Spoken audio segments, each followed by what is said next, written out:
ہمارے چینل کو سبسکرائب کیجیے، لیٹسٹ بیان سب سے پہلے دیکھنے کے لیے بہت شکریہ۔ ہیں اور ما ولد سے مراد حضور علیہ الصلوۃ والسلام کی ذات ستودہ صفات ہے۔ تو تین چیزیں ہوئیں جن کی قسم کی گئی۔ سب سے پہلے شہر مکہ کی قسم کی گئی، پھر حضرت ابراہیم علیہ السلام کی قسم کی گئی، اس کے بعد حضور علیہ الصلوۃ والسلام کے مبارک وجود کی قسم کی گئی۔ تین قسمیں کر کے کہا کیا گیا، چونکہ جو خالی ذہن شخص ہو، جب اس کو کوئی بات بیان کی جائے تو قسم سے آغاز نہیں کیا جاتا۔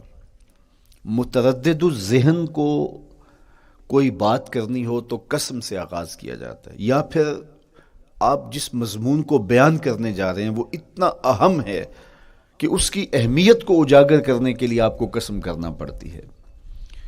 تو یہ جو ماں بعد کا مضمون ہے جس کو میرے رب نے بیان کیا، اس سے قبل ایک نہیں، دو نہیں، تین قسمیں کیں، تو پھر کان تو کھڑے ہو گئے، سماعتیں تو بچھ گئیں کہ وہ کون سی شے ہے جس کو بیان کرنا مقصود ہے، اور اس سے قبل قسم پہ قسم کی جا رہی ہے۔ قسم محبوب شہر مکہ کی، قسم محبوب تیرے والد بزرگوار حضرت ابراہیم علیہ السلام کی، اور قسم تیرے پاکیزہ وجود کی۔ اب انسان بالکل سماعتیں بچھا کے منتظر ہے کہ قسم کی کس بات کی جا رہی ہے، کس بات پہ قسمیں ہو رہی ہیں۔ تو جواب آیا، قسم محبوب شہر مکہ کی جس میں آپ رہتے ہو، قسم آپ کے والد بزرگوار حضرت ابراہیم علیہ السلام کی، اور قسم آپ کے پاکیزہ وجود کی۔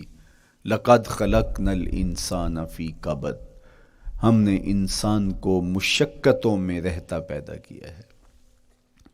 یعنی انسان کی زندگی کے اندر مشقتیں، مشکلیں، آلام، مصائب، حالات کی تلخیاں، سخت مراحل، یہ اس کی زندگی کا حصہ ہے، اور ہم نے اس کو ڈیزائن اس طرح کیا ہے کہ یہ ان ساری مشکلات سے نہ بردآزما ہوگا اور حالات کی تلخیوں کا مقابلہ کرے گا، اور خیر و شر کے ساتھ ساری زندگی اس کا تعلق رہے گا۔ تو یہ اگر سخت جان ہوا تو زندگی میں کامیاب اور بامراد ہوا، اور اگر یہ کمزور ہوا تو پیچھے رہ جائے گا۔ اور اس کے لیے جو قسمیں کی ہیں وہ تین ہیں۔ قسم کا اور جواب قسم کا تعلق ہوتا ہے، یعنی جس پہ قسم کی جا رہی ہے تو جو قسم کی جا رہی ہے اس کا کوئی آپس میں تعلق ہوگا۔ جب پھولوں کا ذکر کریں گے تو پھر اس کے متعلقات ہی بعد میں بیان کریں گے۔ کسی نے کہا تھا جنگل میں کوئی مے خار مرا ہے، جنگل میں کوئی مے خار مرا ہے، اسے انگور کے پتوں کا کفن دو۔ میاں جنگل میں مرنے والے شخص کو کسی اور درخت کے پتوں کا بھی تو کفن دیا جا سکتا ہے، لیکن صاحب مرنے والا مے خار ہے، اور شراب کشید کی جاتی ہے انگور سے، تو اس کو تو ٹھنڈ تب بھی پڑے گی کہ انگور کے پتوں کا کفن دیا جائے۔ تو مناسبات ہوتی ہیں۔ تو اب جب قسم کی گئی تو قسم تین چیزوں کی گئی، اور اس کی جواب قسم سے مناسبت کیا بنتی تھی؟ انسان کو مشقتوں میں رہتا پیدا کیا گیا، حالات کی تلخیوں سے گزرتا ہے، سخت تربیتی مراحل سے اس کو گزرنا پڑتا ہے۔ تو اس چیز کو بیان کرنے سے قبل تین قسمیں کی گئی۔ پہلی قسم میرے حضور کے پاکیزہ شہر کی، مکہ المکرمہ کی، اس لیے کہ مکہ المکرمہ میں دیکھ لیجئے کہ صحابہ اور حضور کے ماننے والوں نے کیسے تلخ زندگی کاٹی۔ شجر اسلام ثمر بار ہوا تو ہمیں تو یہ کھلے ہوئے پھول دکھائی دیتے ہیں، لیکن ہم نہیں بھول سکتے کہ بلال حبشی کی پیٹھ پہ کیسے کوڑے برسے اور احد احد کیسے پکارتے رہے۔